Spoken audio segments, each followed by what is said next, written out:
안녕하세요. 밤라디오 민준에 오신 것을 환영합니다. 저는 결혼한 지 5년 된 주부입니다. 다정한 남편과 자상한 시아버님과 함께 세 식구가 행복하게 살고 있어요. 그러나 얼마 전까지만 해도 이런 행복이 저에게 올 거라곤 상상도 못했어요. 그 이유는 바로 시어머니 때문입니다.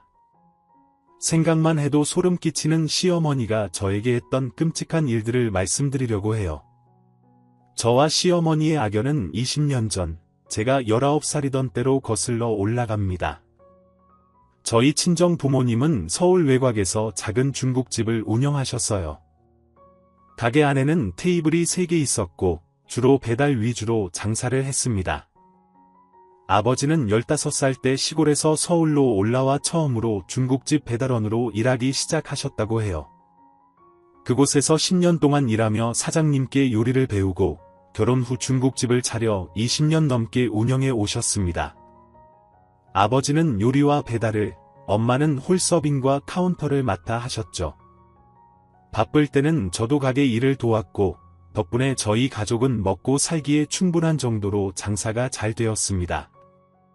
그런데 아버지는 그렇게 다정하신 분이신데도 제가 가게에 나오는 것만큼은 정말 싫어하셨어요.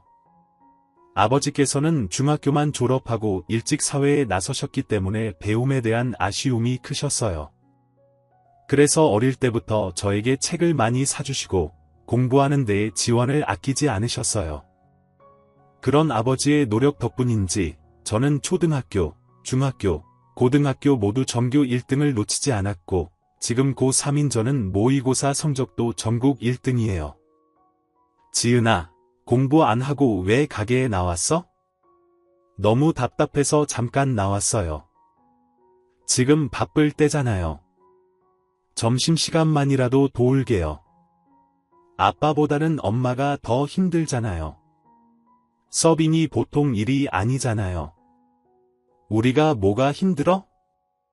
공부하는 내가 훨씬 더 힘들지. 전국 1등이 아무나 하는 줄 아니? 너만 보면 아빠도 힘이 난다. 그런데 식당 일 돕다가 다치기라도 하면 어쩌려고? 시험 때까지 항상 조심해야지. 아빠 소원 알지? 우리 딸 판사 되는 상상만 해도 얼마나 좋은지 몰라. 알았어요, 아빠. 판사 딸 힘든 일 안 시킬 테니 걱정 마시고 얼른 요리하세요. 지금 주문이 밀렸잖아요. 저는 엄마를 도와 주문 전화를 받고 서빙을 도왔어요. 저희 가게 주변에는 공장이 많아서 평일, 주말 할 것 없이 점심때는 배달 주문이 많이 들어왔지만 아버지는 저를 법대에 보내려면 한 푼이라도 더 모아야 한다며 배달원을 따로 두지 않으셨어요. 요리와 배달을 동시에 하느라 한여름에는 땀으로 온몸이 젖을 정도로 힘드셨지만 단 한 번도 힘들다는 내색을 하지 않으셨어요. 중국집 딸이지만 저는 아빠가 만들어주신 짜장면을 아무리 먹어도 질리지 않고 너무 맛있었어요. 오후 3시가 되어야 비로소 점심을 먹을 수 있었습니다. 저는 거의 매일 짜장면을 먹었어요. 나는 식당 음식 냄새만 맡아도 질려서 못 먹겠는데 지은이는 정말 신기하구나. 어릴 때부터 아빠 짜장면을 그렇게 좋아하더니 지금도 여전히 짜장면 귀신이야. 그야 아빠가 만든 짜장면은 다른 데랑은 달라요. 풍미가 깊고 맛이 진하잖아요. 전평생 아빠가 만든 짜장면만 먹고 살아도 괜찮을 것 같아요. 우리 지은이 때문에라도 아빠가 100살까지는 중국집 해야겠다. 그러던 어느 날 아빠는 공장에 배달을 갔다가 직원들 간의 대화를 엿듣게 되었어요. 부장님, 오늘 본사에서 회장님 오신다고요? 오늘 아침에 갑작스럽게 연락이 왔어. 원래 이런 식으로 갑자기 오셔서 직원들 부담 주는 스타일이시지. 식사 맛있게 드십시오. 그 회사는 계열사만 해도 100개가 넘는 대규모 기업이었기에 아빠는 그 회장님이 어떤 분인지 궁금해졌습니다. 바쁜 점심시간이 지나고 오후 3시쯤 부모님이 식사를 하려고 하는데 손님 2분이 가게로 들어왔어요. 지금 식사 가능할까요? 네, 편하신 자리에 앉으세요. 평범한 잠바를 입은 중년 남성과 낮에 배달 갔던 공장의 남자 직원이었죠. 저희가 좋은 곳으로 모시려고 예약까지 해놨는데 회장님 대접 못했다고 사장님께 혼날 수도 있습니다. 내가 짜장면을 좋아해서 여기에 오자고 한 거야. 이 집 맛은 괜찮으려나? 그럼요. 이 집 짜장면 맛은 정말 기가 막힙니다. 워낙 단골이 많아서 멀리서도 찾아올 정도니까요. 그럼 짜장면 2그릇 주문하겠습니다. 사장님, 짜장면 2개요. 알고 보니 중년 남성은 바로 그 회장님이셨어요. 겉모습만 봐서는 전혀 회장님 같지 않게 소박한 옷차림과 운동화를 신고 계셨죠. 귀하신 분이라 아버지는 더 정성스럽게 요리를 하셨고 서비스로 군만두까지 내어드렸습니다. 사장님, 짜장면 2그릇 팔아서 10,000원밖에 안 되는데 5,000원짜리 군만두까지 주시는 거예요? 남는 것도 없으실 텐데요. 아니에요. 이렇게 귀한 분이 오셨는데 대접할 게 이것밖에 없어서요. 맛있게 드세요. 회장님은 감사하다며 짜장면과 군만두를 정말 맛있게 드셨습니다. 계산할 때 회장님은 100만 원짜리 수표를 내밀었어요. 아유, 손님 돈을 잘못 주셨어요. 1만 원만 주시면 됩니다. 제 밥값, 이게 맞아요. 오늘 이 짜장면은 저에게 100만 원의 가치가 있는 음식이었습니다. 이렇게 맛있는 음식을 먹게 해주셔서 감사드립니다. 아버지가 돈을 돌려드리려 했지만 회장님은 뿌리치며 쿨하게 가게를 나가셨어요. 며칠 후 회장님이 다시 가게를 찾아오셨습니다. 아유, 회장님 아니세요? 사장님, 저 짜장면 또 먹고 싶어서 왔습니다. 며칠 동안 이 맛을 잊을 수가 없었어요. 1시간 반 정도 걸려왔더니 허기가 지네요. 빨리 짜장면 주세요. 아, 네, 바로 만들어 드리겠습니다.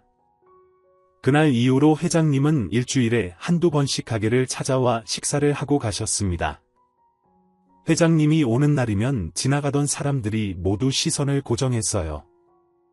그도 그럴 것이 가게 앞에는 경호원 2명과 운전기사가 탄 고급 세단이 서 있었으니까요. 그렇게 회장님은 어느새 단골이 되었고 아버지와도 꽤나 가까워졌습니다. 2달이 지난 어느 날 아버지는 오토바이로 배달을 하던 중 횡단보도에서 신호를 기다리고 있었습니다. 건너편에 회장님이 탄 세단이 보이자 아버지는 반가운 마음에 고개를 끄덕이며 인사를 건넸어요. 회장님도 창밖으로 손을 흔들며 인사를 받아주셨습니다. 하지만 신호가 바뀌는 순간 회장님이 탄 차가 갑자기 속도를 내며 아버지가 타고 있던 오토바이를 덮쳐버렸습니다. 아버지가 손에 들고 있던 배달통은 도로 위로 나뒹굴었고 아버지는 그 자리에서 돌아가셨습니다. 사고 원인은 운전기사의 졸음운전으로 밝혀졌습니다. 사고 소식을 듣고 병원에 달려갔을 때 아버지의 몸 위에는 흰 천이 덮여 있었습니다. 엄마와 저는 그 자리에서 오열하며 바닥에 주저앉았습니다. 그때 회장님이 들어오시더니 죄송합니다. 어떤 말로도 2분께 용서받을 수 없다는 걸 압니다. 어떤 죄값이라도 치를 각오가 되어 있습니다. 라며 고개를 숙이셨어요. 우리 아빠 살려내요. 회장이면 다예요? 불쌍한 우리 아빠. 나 판사 되는 거 보셔야 하는데 지금 이게 뭐예요? 저는 그 순간 분노에 휩싸여 회장님께 막말을 쏟아냈습니다. 우리 아빠를 죽인 살인자와는 1분 1초도 마주하고 싶지 않으니까 당장 나가세요. 회장님은 죄책감에 시달리며 장례 비용을 전부 부담하셨고 어떻게 저희 집을 알아내셨는지 수시로 찾아오셨습니다. 경호원의 양손에는 늘 선물이 가득했어요. 사모님, 제가 사죄드릴 수 있게 문을 열어주세요. 하지만 엄마는 바가지에 소금을 담아 대문을 열고 회장님 얼굴에 퍼부었습니다. 오지 말라고 했잖아요. 왜 자꾸 오시는 거예요? 당신 얼굴만 봐도 재수가 없으니까 한 번만 더 오면 소금이 아니라 경찰에 신고할 거예요. 에이, 재수 없어. 하루는 학교를 마치고 나오는데 교문 앞에 검정 세단이 서 있었습니다. 차 문이 열리더니 회장님이 나오셔서 저에게 봉투를 건네셨어요. 이게 뭐예요? 알아보니까 지은 양이 지금 고3이더라고. 시험 잘 보라고 대학 등록금을 준비해서 저는 봉투를 회장님께 던지며 말했어요. 어떻게 회장님은 본인밖에 모르세요? 이런 거 주는 거 회장님 편하자고 그러는 거잖아요. 저와 엄마가 얼마나 비참한지 생각이나 해보셨어요? 아빠 목숨 값을 저희가 돈으로 받으리라고 생각하신 거예요? 돈 많은 사람들은 정말 돈으로 모든 걸 해결하려고 하나 봐요. 제발 이제 돌아가세요. 정말 부탁드립니다. 그 말에 회장님은 깊은 한숨을 쉬며 말했어요. 그렇게 생각하셨다면 정말 미안합니다. 생전에 아버님이 만들어주신 짜장면을 먹으면 어렸을 때 돌아가신 어머니가 해주셨던 짜장면 맛이 떠올랐어요. 그래서 계속 찾아왔고 짜장면을 먹으며 어머니 생각에 잠기곤 했습니다. 우리 집은 너무 가난해서 짜장면 한 그릇 사 먹을 형편도 안 되었거든요. 어머니는 폐렴에 걸리셨지만 병원비가 없어서 치료도 받지 못하고 돌아가셨어요. 만약 우리 집이 가난하지 않았다면 어머니가 돌아가시지 않았을 텐데 그렇게 고생만 하시다가 떠나셨습니다.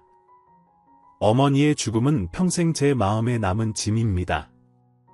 지은 양의 아버님께서는 제게 몇천억을 줘도 바꿀 수 없는 소중한 추억을 선물해 주셨어요.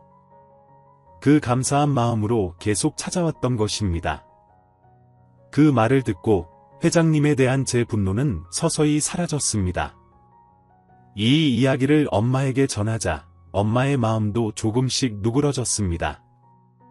결국 저와 엄마는 회장님은 용서하기로 했습니다. 회장님, 어머니 생각나실 때마다 저희 집에 오셔서 짜장면 드세요. 아빠의 손맛은 나지 않겠지만 제가 아빠에게 배운 레시피로 비슷하게는 만들어 드릴 수 있어요. 제가 해드릴게요. 그래, 지은 양이 공부만 잘하는 줄 알았더니 요리도 잘하는구먼. 자주 온다고 구박하지 마세요. 아버지가 안 계시니 가게를 폐업하려고 했지만 단골들이 극구 반대하며 가게를 계속 운영하라고 격려해 주셨어요. 엄마는 직원을 고용해 가게를 계속 운영하셨고 저는 대입 시험을 준비하게 되었습니다. 그때 회장님이 제 능력을 아까워하시며 외국 유학을 권하셨어요. 모든 학비와 생활비를 전부 부담해 주신다고 하셨습니다. 저는 영국의 법대로 진학했고 모스쿨 졸업 후 한국으로 돌아왔습니다. 그리고 회장님은 저를 회사의 고문 변호사로 채용해 주셨습니다. 회장님은 마치 친아버지처럼 저를 잘 챙겨주셨어요. 제가 회사 법무팀에서 첫 출근을 하던 날, 안녕하세요. 이번에 새로 입사한 박지은 변호사입니다. 잘 부탁드립니다. 예, 반갑습니다. 저는 법무팀 팀장을 맡고 있는 송현우 변호사입니다. 박 변호사 얘기 들었습니다. 영국에서 로스쿨을 나오셨다면서요? 대단하세요. 천재신데요. 아니에요. 과찬이십니다. 남들보다 조금 더 노력한 것뿐이에요. 최고 인재를 모셨으니 잘 부탁드립니다.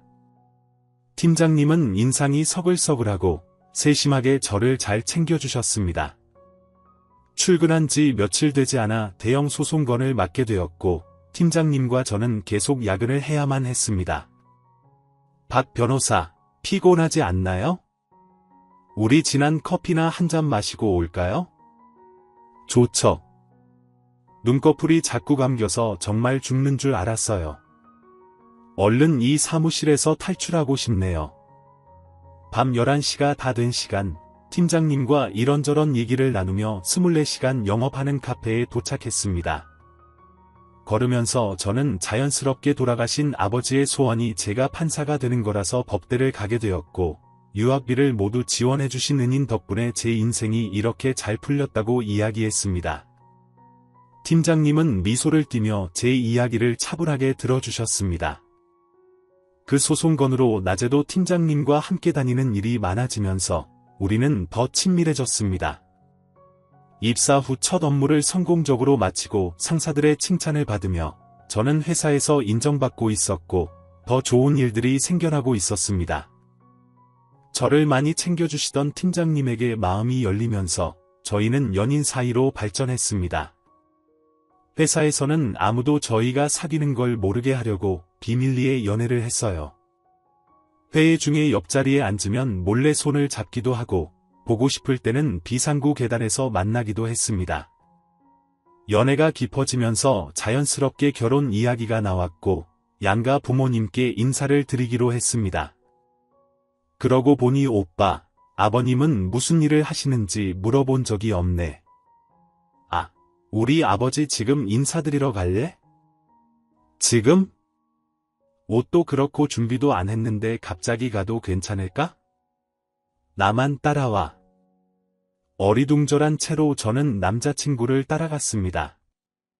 그런데 건물 밖으로 나가는 게 아니라 엘리베이터를 타고 위로 올라가는 거예요. 왜 그러지? 의아한 마음으로 따라가다가 멈춰선 남자친구를 보고 저는 깜짝 놀랐습니다. 문을 열고 들어가니 회장님이 계셨습니다. 어서 와, 지은 양, 많이 놀랐지? 내가 현우 아버지야. 네? 회장님이 팀장님 아버님이셨다고요? 아니, 이게 무슨 일이에요? 미리 얘기 안 해서 미안해. 난 처음부터 너를 알고 있었어. 아버지가 내 얘기를 많이 하셨거든. 아버지가 너희 아버님에 대한 숙제로 너 영국 유학도 보내주시고 회사에 입사하게 해주신 것도 다 알고 있었어.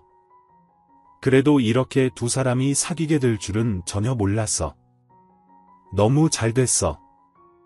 참, 아버지, 오늘 제가 찾아온 건 저희 두 사람 결혼 허락받으려고 온 겁니다. 당연히 허락하지. 이제 지은 양이 내 며느리가 되는구나.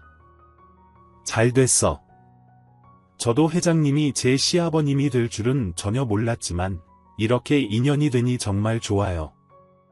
저희 집에 베풀어 주신 은혜를 몇 배로 갚으며 잘 살겠습니다.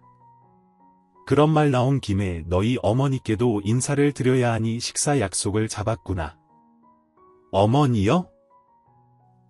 어머니는 나중에 저희 결혼 날짜 잡으면 알려드려도 되지 않을까요? 이 녀석이 너 언제까지 네 엄마와 거리를 둘 셈이야?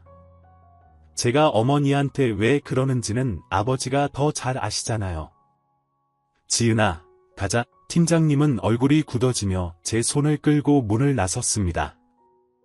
이번 주 토요일 점심 약속 잡을게. 문 뒤에서 회장님의 목소리가 들려왔습니다.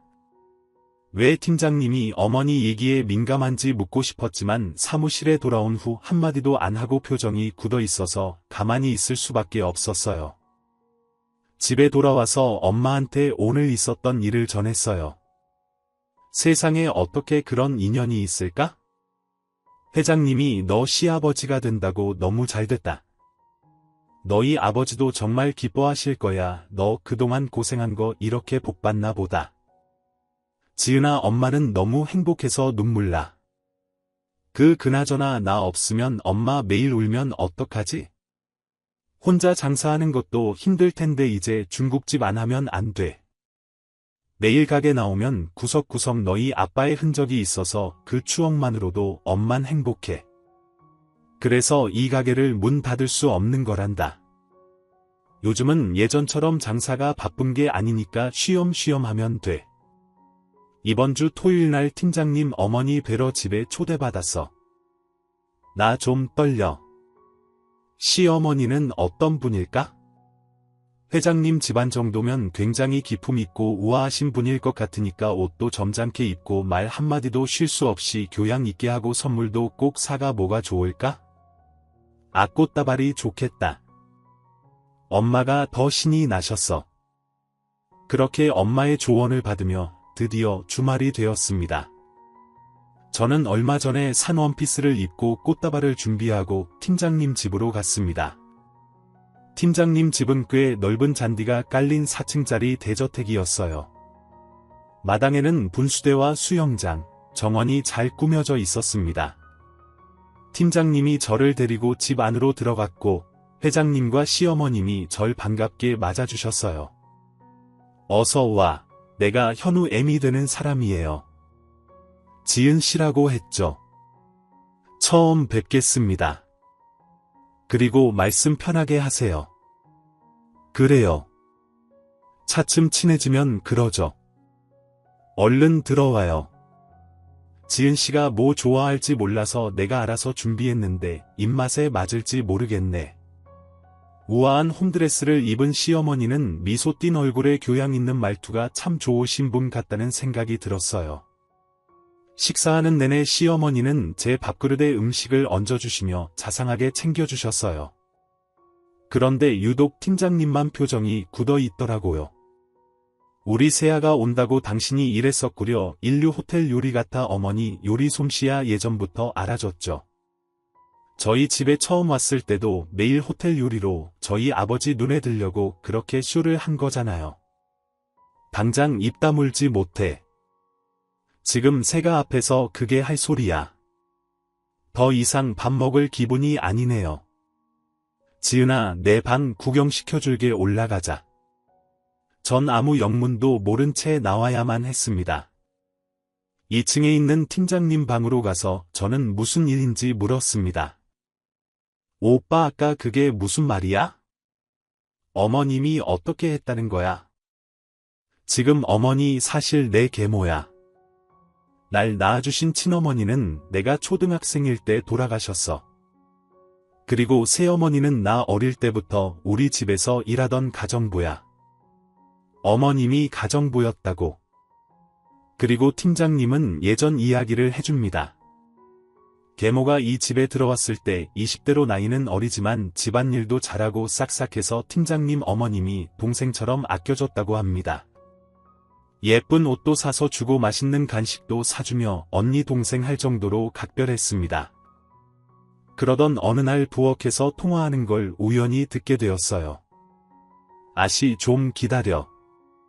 뭐가 그리 급해? 사물은 내가 구워 삶아놨고 회장한테 슬슬 작업 시작해야지. 초등학생 팀장님은 단번에 가정부가 위험한 짓을 하겠구나 위기감을 느꼈습니다.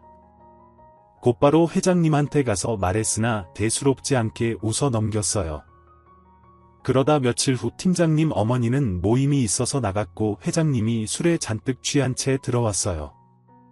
이 순간을 기다린 계모는 회장님께 수면제를 탄 음료수를 먹이고 고아 떨어진 회장님은 업고 안방 침대에 눕혔어요. 그리고는 회장님 옷을 벗기고 자신도 옷을 벗은 후 회장님 옆에 누워서 휴대폰으로 웃으며 셀카 사진을 찍은 뒤 자는 척 누워 있었습니다. 얼마 후 팀장님 어머니가 집에 돌아왔고 방문을 여는 순간 충격을 받고 바닥에 풀썩 주저앉았습니다. 지금 이게 뭐하는 짓이야? 너 우리 그이랑 지금 뭐하는 거야? 사모님 진작 말씀드렸어야 하는데 회장님이 저를 겁탈한 후 이 사실을 사모님한테 말하면 죽여버리겠다고 협박하시면서 사모님 없을 때마다 저를 방으로 불러들였어요. 저는 반항하고 이러시면 안 된다고 했지만 소용없었어요. 사모님 정말 죽을 죄를 지었습니다. 회장님은 자고 있어서 이런 상황을 전혀 모릅니다. 팀장님도 놀라서 들어왔고 팀장님 어머님은 찬물을 가져와서 회장님 얼굴에 부어 겨우 잠을 깨웠습니다. 여보, 똑바로 말해요. 지금 이게 무슨 상황인 거지요? 나 속일 생각 말아요. 바른 대로 말하면 나 용서해 줄게요. 여기 어디야? 내가 왜 옷 벗고 있지? 회장님 아까 술 취하고 오셔서 저를 강제로 겁탈하셨잖아요. 내가 아니 그럴 리가 없어. 끝까지 거짓말이군요.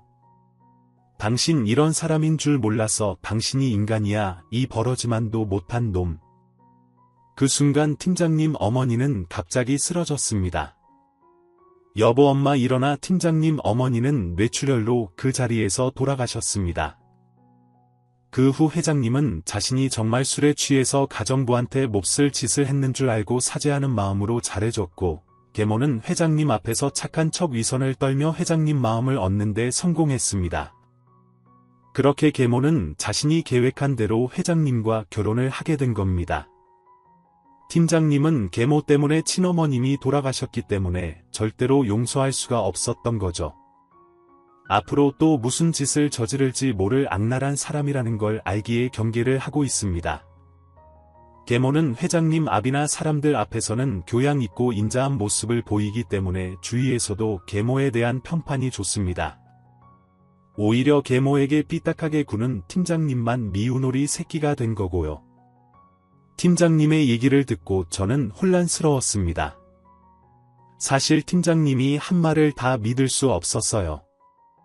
그냥 의뢰 새엄마 미워하는 그런 마음이겠거니. 그래서 더 과장해서 얘기를 부풀렸겠다 싶었습니다. 결혼식을 앞둔 어느 날 시어머니가 밖에서 저를 보자고 연락이 왔어요. 지은아 어서 와. 내 어머니 오늘은 더 아름다우세요. 아 그러니 우리 지은이 보려고 신경 좀 썼지. 이제 결혼식 얼마 안 남았는데 내가 너한테 할 말이 있어서 부른 거야. 네 편하게 말씀하세요. 이제 지은이가 우리 집 식구가 될 건데 비밀은 없어야 된다고 생각해. 내가 현우 계모인 건 알고 있지? 내 얘기 들었어요. 회장님 댁에서 가정부로 일하셨다고요? 맞아 사모님이 평소 지병이 있으셔서 내가 병간호도 해드렸는데 병으로 돌아가셨지 현우가 너무 충격을 받았는지 이상한 얘기를 꾸며서 주위에 하고 다니는 거야. 회장님이 날 겁탈하고 내가 회장님은 유혹해 그 충격으로 사모님이 돌아가셨다는 현우 마음은 이해돼. 하지만 날 이상한 여자 취급하는 게 너무 힘들고 괴로워. 현우한테는 말하지 마. 현우가 이렇게 과대망상증이 있어서 정신과 치료도 받았어. 겉으로는 변호사에 멀쩡하지만 사실은 아픈 애야. 그래서 지은이가 내 딸 같아서 걱정되는 마음에 이 얘기를 해주는 거야. 지은이처럼 똑똑하고 훌륭한 변호사가 좋은 남자 만나야 되는데 현우랑 결혼하면 불행해질 게 뻔해서 그냥 모른 채 할 수가 없었어. 지금이라도 현우와 헤어지는 게 지은이의 앞날을 위해서라도 좋아. 팀장님이 정신병이 있다는 얘기에 어리둥절했습니다. 전혀 그런 걸 느낄 수 없었기에 혼란스러웠습니다. 그래도 시어머니가 진심으로 절 걱정하며 오죽하면 결혼하지 말라고 하실까 고맙다는 생각도 했습니다. 하지만 저는 팀장님을 너무 사랑하기에 헤어질 수 없다고 정중하게 말씀드렸어요. 그랬더니 시어머니 표정이 싸늘하게 변하더니 계속 저한테 헤어지라고 설득했어요. 그게 이해가 안 되었어요. 서실은 시댁에 간 날 2층 팀장님 방에서 얘기하는 소리를 문 밖에서 시어머니가 들었고 자신의 실체가 탄로날까봐 거짓말로 팀장님을 모함하려는 거였습니다. 저는 그 당시에는 그 사실을 전혀 몰랐어요. 결혼식은 예정대로 진행되었고 저희 부부는 2층에서 신혼생활을 시작했습니다. 집에는 가정부가 있어서 저는 살림에 신경 쓰지 말고 일에 집중하라고 시아버님이 배려를 많이 해주셨어요. 남편은 시어머니에 대해 안 좋게 얘기했지만 같이 살면서 전혀 시어머니한테 이상한 점을 느낄 수 없었습니다. 너무 자상하시고 잘해주셔서 이렇게 행복해도 되나 싶을 정도였으니까요. 하루는 시어머님이 전화와서 결혼 선물을 사주시겠다며 퇴근 후에 백화점에서 보자고 합니다. 약속 시간에 맞춰 저는 백화점에 도착해 어머니를 기다렸어요. 그때 전화가 걸려왔습니다. 지은아 어떡하니? 내가 갑자기 볼 일이 생겨서 백화점에 못 갈 것 같아 대신 내가 너 선물 주려고 매장에 미리 얘기는 해놨으니까 거기 가서 물건 받고 우선 너 카드로 결제해. 그럼 내가 바로 송금해 줄게.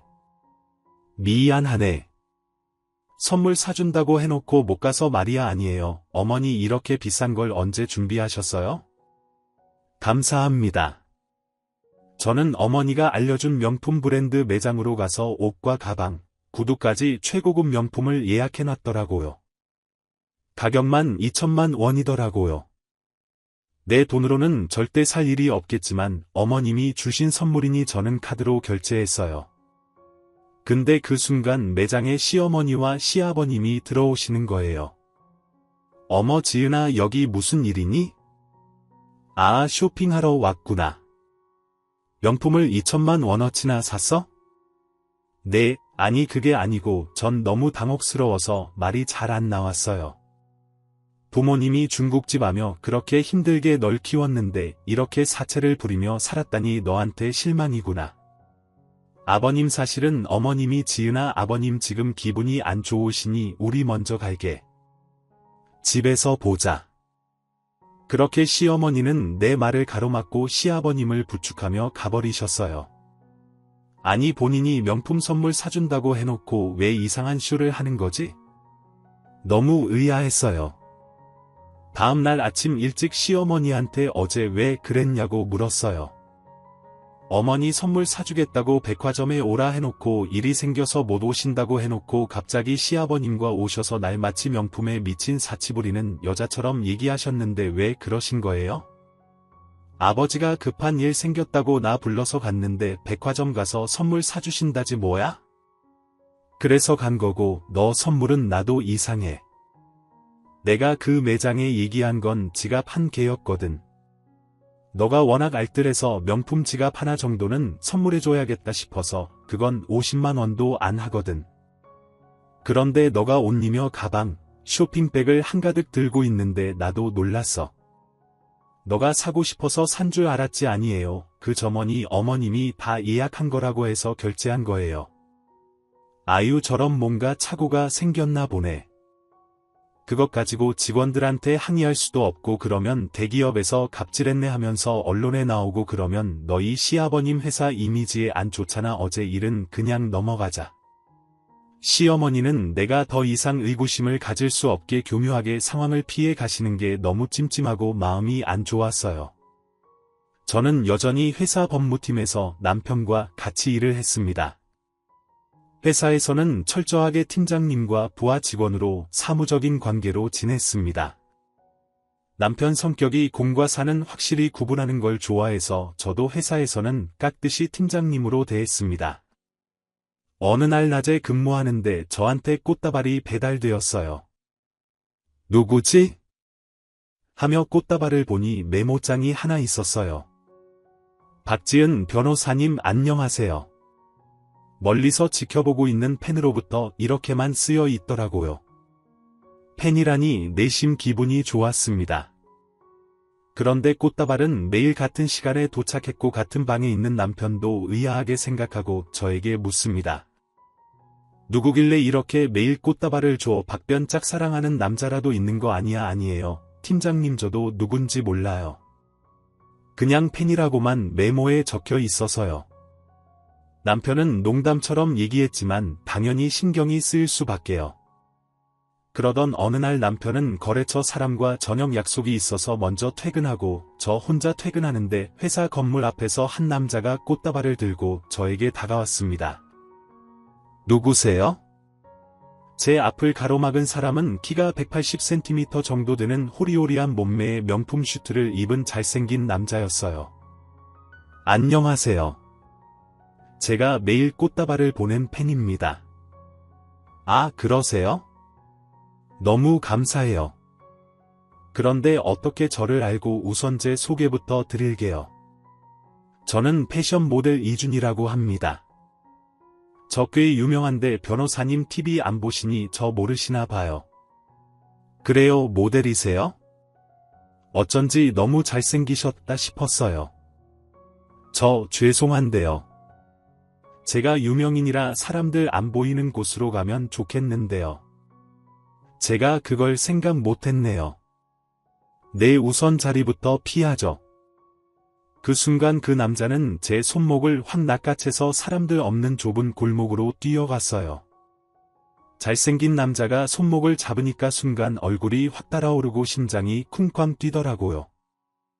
그렇게 좁은 골목으로 들어갔는데 사람들이 너무 많고 자전거와 오토바이가 지나가서 위험해 보였어요. 이때 오토바이 한 대가 제 옆을 지나갔고 남자는 제 어깨를 감싸며 저를 자기 쪽으로 당겼는데 반동으로 저는 남자 품에 안겨버렸어요. 저희는 서로 머쓱해서 웃기만 했습니다. 남자는 저한테 팬으로서 같이 밥 한번 먹고 싶다며 저녁 식사를 제안했고 남자가 예약한 고급 레스토랑으로 가서 저녁을 같이 먹었어요.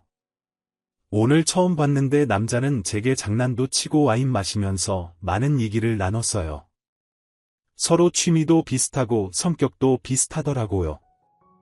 와인이 건아하게 취한 상태로 이제 집으로 가려는데 남자가 저한테 줄 게 있다면서 자기가 지금 호텔에 머물고 있어서 같이 가자고 합니다.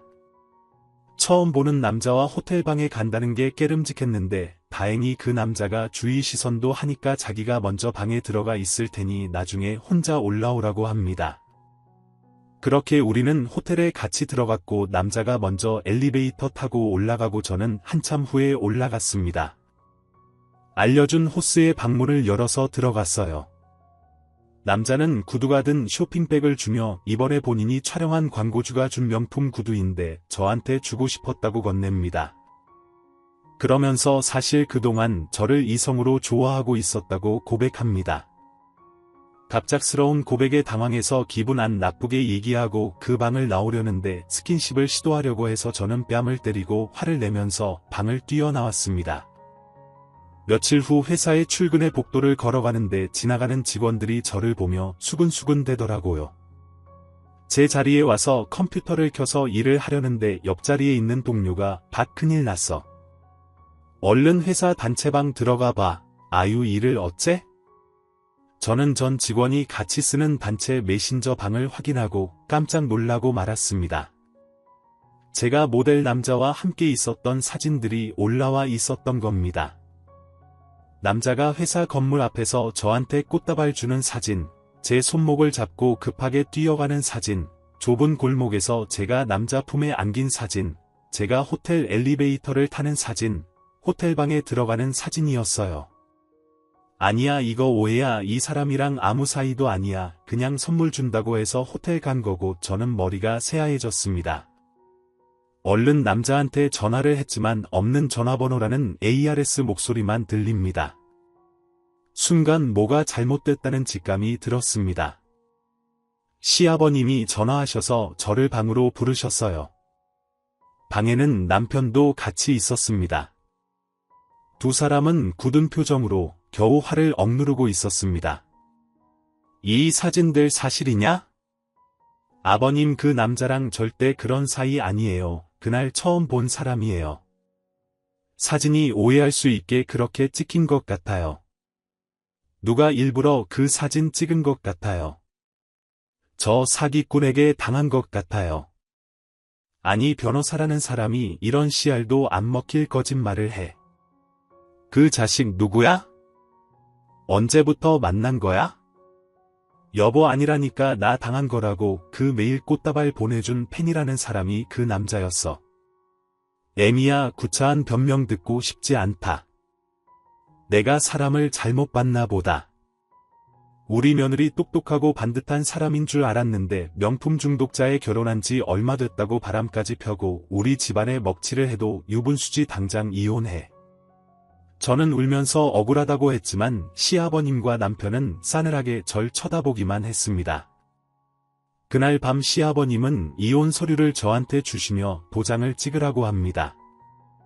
옆에 있던 시어머니가 한마디 합니다. 어쩌니?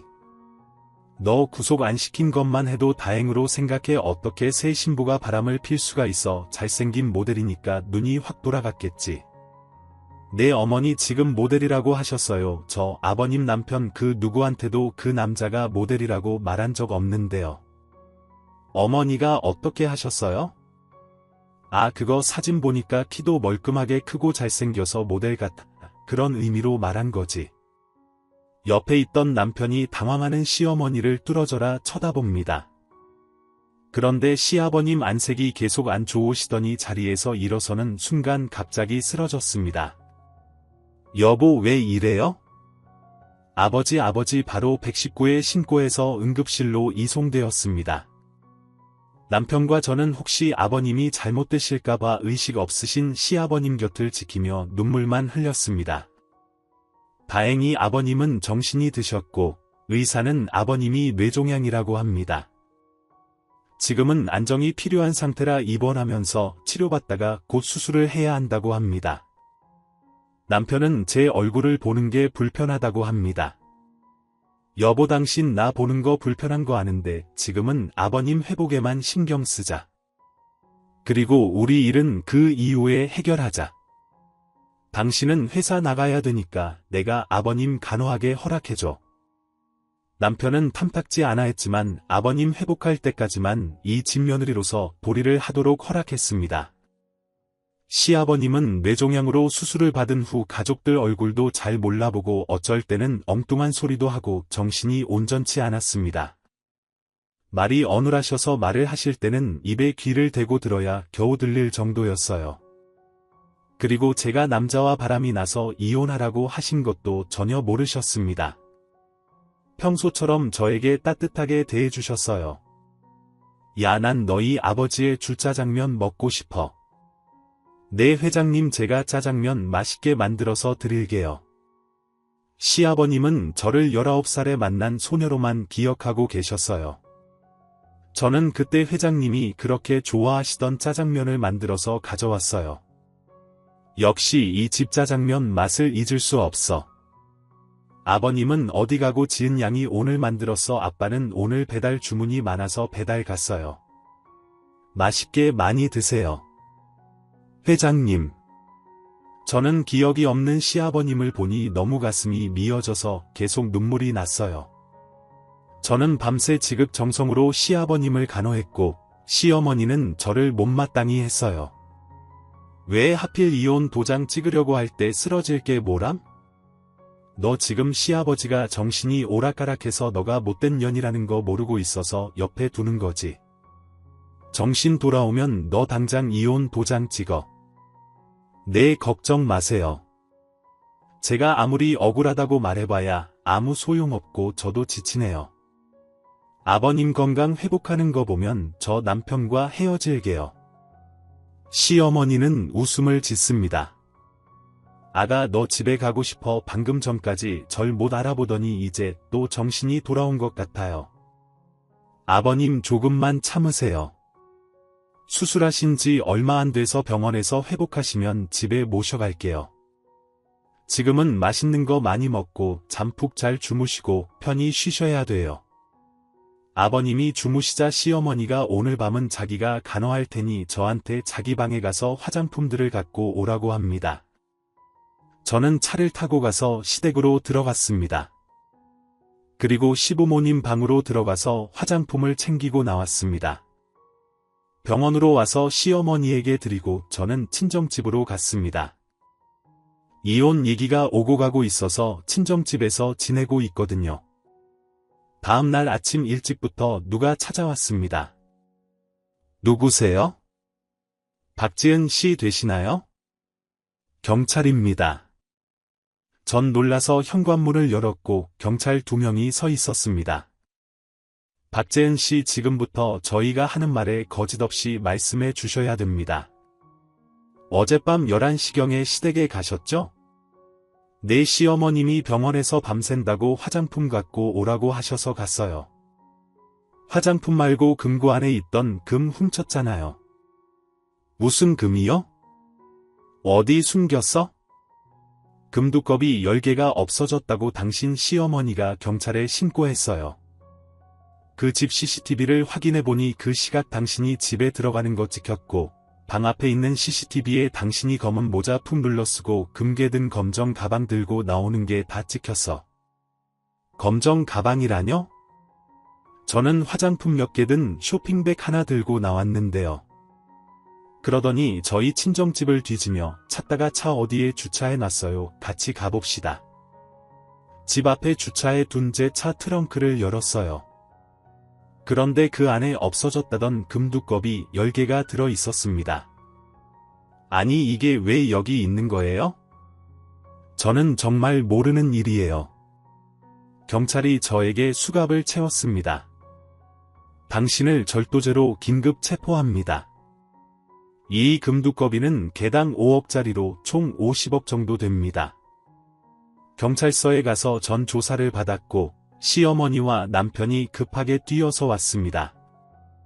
남편은 저를 보자마자 화를 내며 오라 내가 막장을 보여주는구나. 남자랑 바람피는 것도 모자라 이혼하면 둘이 잘 먹고 잘 살려고 우리 아버지 재산에 손을 대 유일해서 거지 새끼들은 거두면 안 된다더니 시아버지가 저렇게 쓰러졌는데 저러고 싶을까 저게 인간의 탈을 쓴 악마지 여보 어머니 저 아니에요. 제가 훔친 거 아니라고요. 제 말은 아무도 들어주지 않았고 시어머니는 선심 쓰듯이 현우야 지금 당장 재구속시키고 싶지만 감옥 가면 우리 집안에 먹칠하게 되는 거잖니 그러니 다시는 여기 얼씬하지 말라고 쫓아내는 걸로 합의보면 어떻겠니? 어머니 말씀 들어보니 그게 좋을 것 같네요.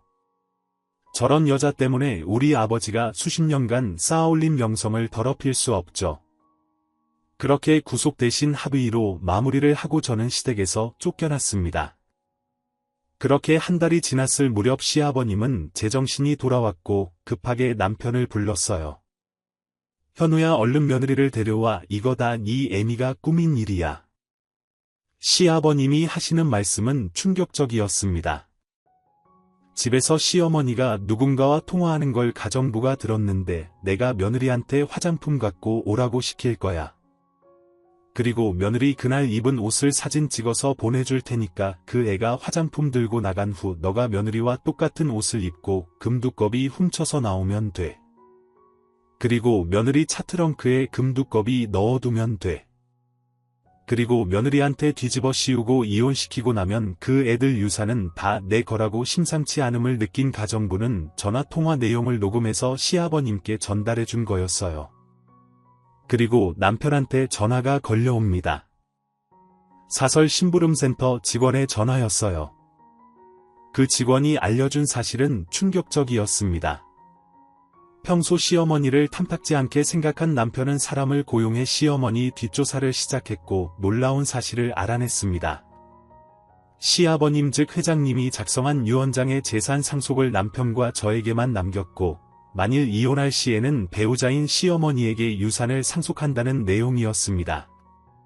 시어머니는 비서를 돈으로 매수해서 그 유언장 사본을 받게 되었고 유산을 받으려고 저와 남편을 이혼시키려고 계략을 짠 거였던 겁니다. 유명 모델에게 억대에 달하는 큰 돈을 주며 저를 호텔로 끌어들여서 이혼할 빌미를 만들어 달라고 사주했고 그 사진을 찍어서 회사 단체 메신저 방에 올렸던 겁니다. 그것도 모자라 절도죄로 확실히 이혼하게 하려고 다 꾸민 거였습니다. 남편은 시어머니의 따귀를 때리고 시어머니를 경찰에 신고합니다. 우리 집에 작정하고 들어와서 우리 엄마까지 죽이고 이제 우리 집 재산까지 다 뺏으려고 한 거야. 내가 그동안 당신 같은 쓰레기한테 어머니라고 불렀던 게 수치스러워. 현우야, 엄마 말 들어봐. 이거 다 거짓말이야. 전현희 변호사니까 입만 살아가지고 다 꾸민 거라고. 저 가정부도 돈 주고 거짓말하라고 시키고 지금 이 상황에서도 거짓말을 해. 아주 인생 자체가 거짓이었더라고. 내가 심부름센터 통해서 알아봤더니 가관도 아니던데 당신이 우리 집에 처음 들어올 때 결혼했더라고. 남편이 직업도 없이 노름만 하는 망난이어서 자기 아내를 가정부로 위장해 부잣집 남자 꼬셔서 재산 타내려는 수작이었더라고. 어떻게 남편을 두고 우리 아버지랑 결혼을 할 수가 있어? 뒤로 빼돌린 재산이 장난이 아니던데 강남에 당신 소유로 빌딩 3채나 있더라고. 내가 변호사라는 거 당신 잊었나 봐. 내가 증거 찾으려고 수십 년간 당신 뒷조사했거든. 얼마나 철두철미하게 숨겼던지 이제야 찾았네. 당신 이제 끝이야. 결국 시어머니와 그 남편은 사기죄로 구속되었습니다. 시아버님과 남편은 제 손을 꼭 잡으며 오해해서 미안하다며 오열을 합니다. 다시 저희 집은 평안을 찾았고 저는 시아버님 건강을 챙겨드리려 변호사 일을 그만뒀습니다. 남편은 회사를 물려받아 대표이사가 되었고요. 악독한 시어머니 때문에 나락으로 떨어질 뻔한 그때만 생각하면 아찔합니다. 그래도 저에 대한 믿음을 놓지 않았던 시아버님과 남편에게 감사하며 하루하루 행복하게 살아가고 있습니다. 긴 얘기 들어주셔서 감사합니다. 오늘 준비한 사연은 여기까지입니다. 재미있게 들으셨다면 구독과 좋아요, 알림 설정까지 눌러주세요. 그럼 저는 다음 사연으로 찾아뵐게요. 오늘도 건강하고 행복하세요.